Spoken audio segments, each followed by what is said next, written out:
Episode 2, England. I previously wrote a bit about my early childhood years in a small village in northeastern England and quite close to Scotland. It was very rural and farming was the main industry, besides being near a US Air Force base. I lived with my mum, at least for a short while before she was institutionalized after a suicide attempt, and grandmother in a traditional 2-story cottage and an outdoor loo, toilet, while Dad was stationed in an intelligence capacity somewhere in the States. I was never told where exactly. For 4 years he was mostly absent in my life. The only male influence was my grandfather, who lived in the cottage next door. Grandad was no stranger to hard work, and his everyday attire was bib overalls and an ever-present red hanky protruding from a front pocket and used frequently for his sinus drip. He was a tall man with gnarled knuckles and rough palms. Grandad was easily crossed for any perceived slight, but I don't think he ever struck me. He was the epitome of the typical English farmer with his no-nonsense demeanor and stiff upper lip. I think I was tolerated. He did take care to call me in from playing in the woods for afternoon tea, something that was never skipped over. He fussed if there weren't any digestibles, dry English biscuits served with tea. Grandad crossed his bony legs and balanced a delicate teacup on a knobby knee before launching into the predictable daily tale of misery.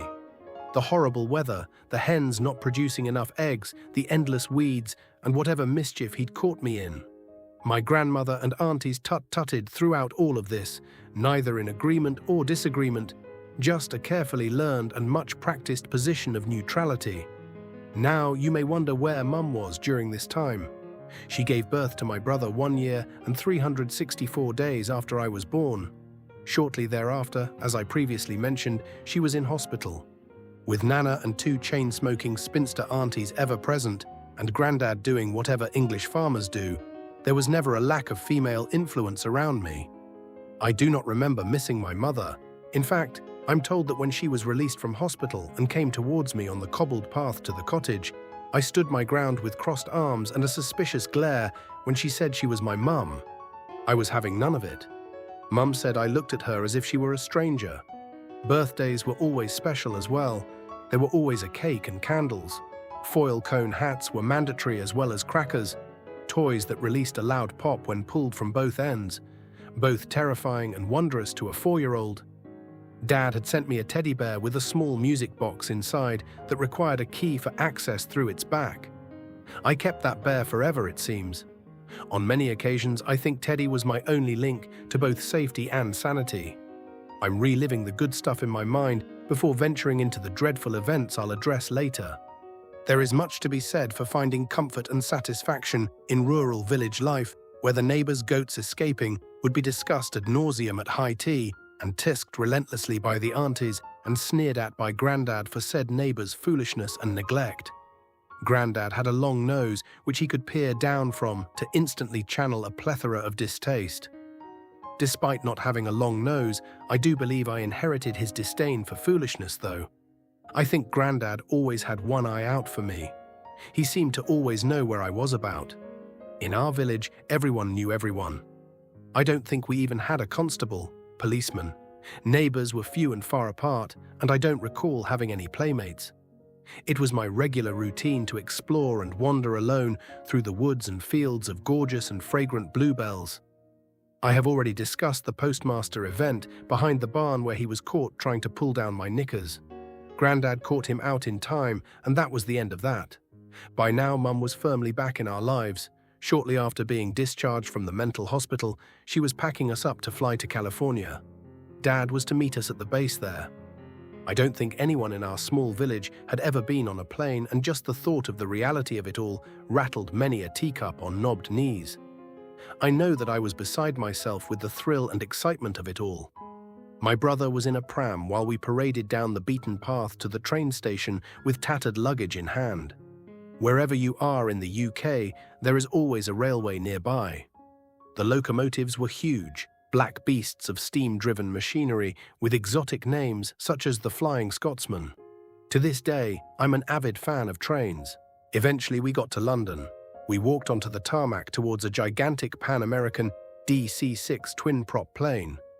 The noise was thunderous and exhilarating. There were smiling stewardesses graciously helping us find our seats, huge padded things that would swallow up a 5-year-old. It was a long flight with a connection in New York. Mum was sick throughout the entire ordeal. She doesn't travel well. I felt quite grown up being on a plane. A man of the world. Slowly but surely, I realized that I had left my beloved Nana, aunties, and Grandad behind. And for what exactly? To meet a father whom I had no recollection of. Such uncertainty abounded, and with it, fear. I knew nothing about America and what life would be like. As children in the UK, we all played cowboys and Indians. I wildly hoped that I would indeed see cowboys and Indians and would be able to write back about having witnessed these adventures. I was taught to write before I ever set foot in class.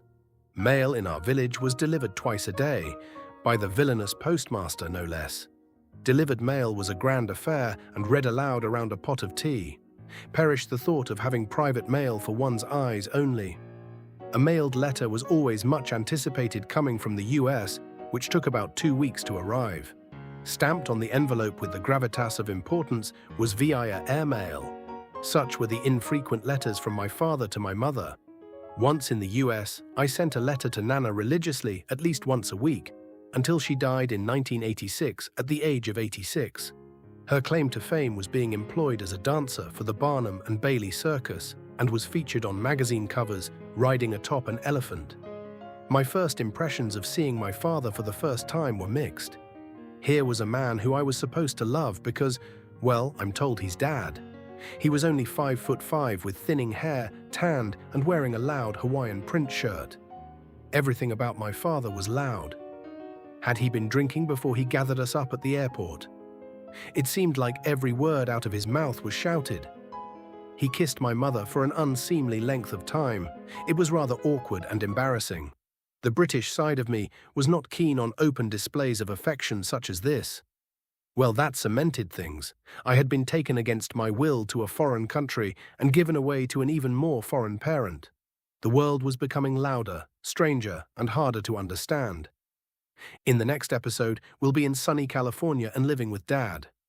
What could go wrong?